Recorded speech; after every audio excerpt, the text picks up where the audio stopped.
Welcome to crypto market pulse. आपके साथ मैं हूं अयाज, क्रिप्टो मार्केट से आज की बड़ी खबरों के साथ। चलिए देखते हैं आज के टॉप हेडलाइंस। बिटकॉइन 64,500 डॉलर्स की रेंज में। आज यूएस के जॉब डेटा पर मार्केट की नजर। ऑनलाइन स्कैम से बचने के लिए जापान ने लागू किए नए crypto withdrawal rules. US senator Cynthia Lumix ने कहा कि अगस्त रिसेस से पहले होगा क्लैरिटी एक्ट पर senate vote. Russian president Putin ने पास किए रशिया के नए क्रिप्टो रेगुलेशंस।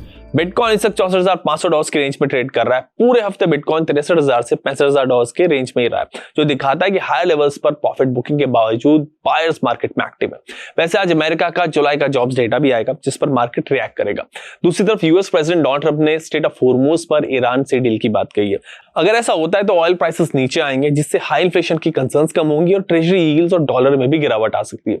ऐसा मैक्रो एनवायरनमेंट रिस्क एसेट्स के लिए पॉजिटिव होता है और शायद इसी वजह से बिटकॉइन 64,000 डॉलर्स के ऊपर स्ट्रेंथ दिखा रहा है। जापान के रेगुलेटर्स ने सभी क्रिप्टो एक्सचेंजेस को ऑनलाइन फ्रॉड रोकने के लिए विड्रॉल रूल्स को मजबूत करने को कहा है। नए गाइडलाइंस में 11 नए मेजर्स शामिल हैं। इनके तहत कस्टमर्स के रिस्क असेसमेंट के हिसाब से विड्रॉल लिमिट्स तय की जाएंगी। जापान में ऑनलाइन फ्रॉड्स की वजह से फाइनेंशियल लॉसेस लगातार बढ़ रहे हैं। इनसे बचने के लिए नए क्रिप्टो विड्रॉल रूल्स बनाए जा रहे हैं। यूएस सेनेटर सिंथिया लूमिस ने कहा है कि अगस्त रिसेस से पहले सेनेट में क्लैरिटी एक्ट पर वोटिंग हो सकती है। इसके लिए अगर जरूरत पड़ी तो फ्राइडे के बाद भी सेनेट सेशन एक्सटेंड हो सकता है। उन्होंने कहा कि क्लैरिटी एक्ट के अलावा भी कई इंपॉर्टेंट बिल्स पेंडिंग है, इसीलिए सेनेट का शेड्यूल बढ़ाया जा सकता है। रशियन प्रेसिडेंट व्लादिमीर पुतिन ने रशिया के क्रिप्टो रेगुलेटरी फ्रेमवर्क को पास कर दिया है, जिसमें रशिया में क्रिप्टो को लेकर क्लियर रूल्स बनाए गए।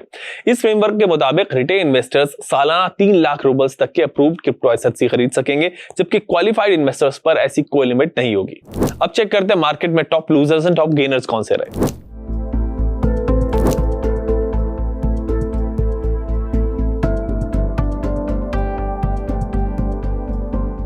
अब बारी है रेजिस्टेंस एंड सपोर्ट लेवल्स की। बिटकॉइन का रेजिस्टेंस लेवल है 65,000 डॉलर से 65,800 डॉलर के बीच। सपोर्ट जोन है 63,000 डॉलर से 64,000 डॉलर के बीच। इथेरियम का रेजिस्टेंस जोन है 1920 डॉलर से 1945 डॉलर के बीच। सपोर्ट जोन है 1860 डॉलर से 1890 डॉलर के बीच।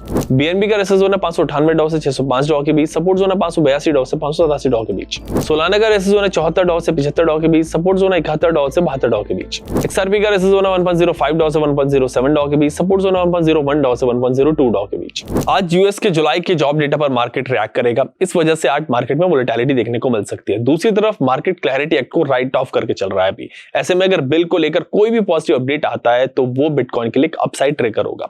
63,000 डॉलर पर बिटकॉइन के पास एक स्ट्रॉन्ग सपोर्ट है। अगर आप ट्रेडिंग कर रहे हो तो अपना स्टॉप लॉस इस लेवल के नीचे रख सकते हो। बाकी अगर क्रिप्टो पे आपका कोई सवाल है तो हेल्पलाइन नंबर पर कॉल कर सकते हो।